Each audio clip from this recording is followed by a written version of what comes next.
No one had greater expectations for 2021 than Kamala Harris, but her first year as vice president has not gone as planned. Her approval rating hitting a historic low. Her staffers keep jumping ship, and she still refuses to address the crisis at our southern border.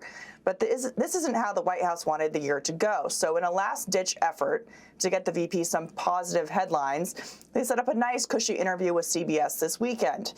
But it didn't work. If anything, it made matters worse. Listen. What do you think your biggest failure has been at this point? To not get out of D.C. more.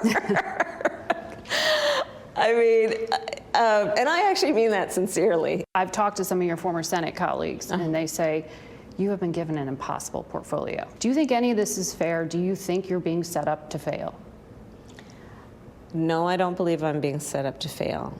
I'm Vice President of the United States. Anything that I handle is because it's a tough issue. Do you think you are judged fairly? I will leave others to make that decision. Joining me now to react, host of Fox Across America, Jimmy Failla. Ditch the jacket. My first question for you, Jimmy, is do you feel like you're being set up to fail by coming on with me tonight?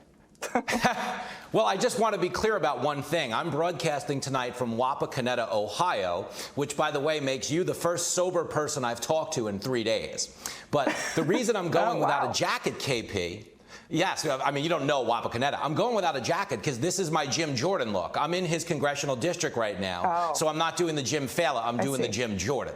But no, I don't feel like I'm being set up to fail, and neither is Kamala. And this is the part that I think is her biggest detriment as a public human being. Like, she is a lying sociopath. And I mean that, KP. When she says in that interview, oh, when we first got into office, we weren't allowed to travel. Yo, Joe Biden has gone back to Delaware every single weekend of his presidency. And sure, he might think he's still in Washington, but the rest of us know he's been traveling.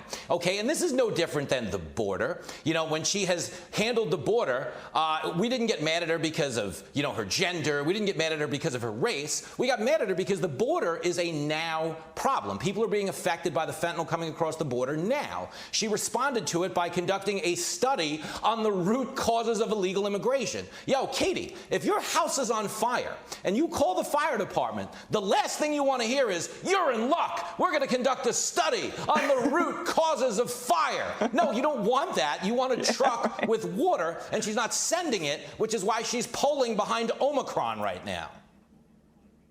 Well, Jimmy, they've tried really hard to kind of rebrand her image with a couple of these interviews. All of them have gone poorly. They haven't fixed the awkward, nervous laughing yet. And it's one thing to do these interviews of rebranding your image when there are things going right with the administration, but they can't get a win on anything right now. Yeah, but that's another lie, too, is when she said, well, we've got to pass Build Back Better because that'll get costs under control. Yo, the Congressional Budget Office, the CBO, scored this bill. They found that it would increase inflation, and it would add to the tax deficit, and it would add to the national debt as well. So at a time when Americans are struggling, passing this bill is the financial equivalent of throwing a drowning man a sofa.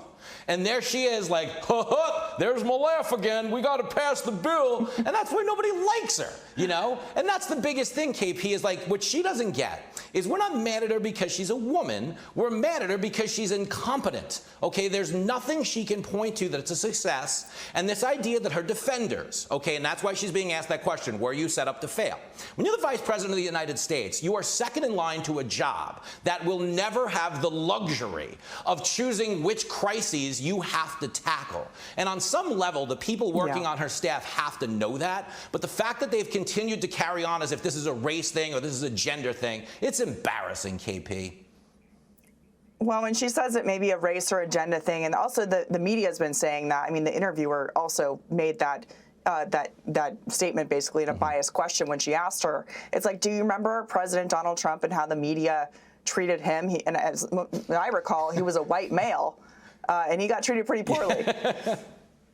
Yeah, I mean, at this point in the Trump presidency, let's think about the poll numbers here, okay? Biden and Kamala are polling both below 40%, okay? And that's comparable to where Trump and Pence were, with the key caveat being that at this point in the Trump presidency, everybody in the media on earth was pretending he was a Russian asset controlled by Vladimir Putin. At this point in the Biden presidency, we have everybody in the media pretending he's sane and competent. Come on, man.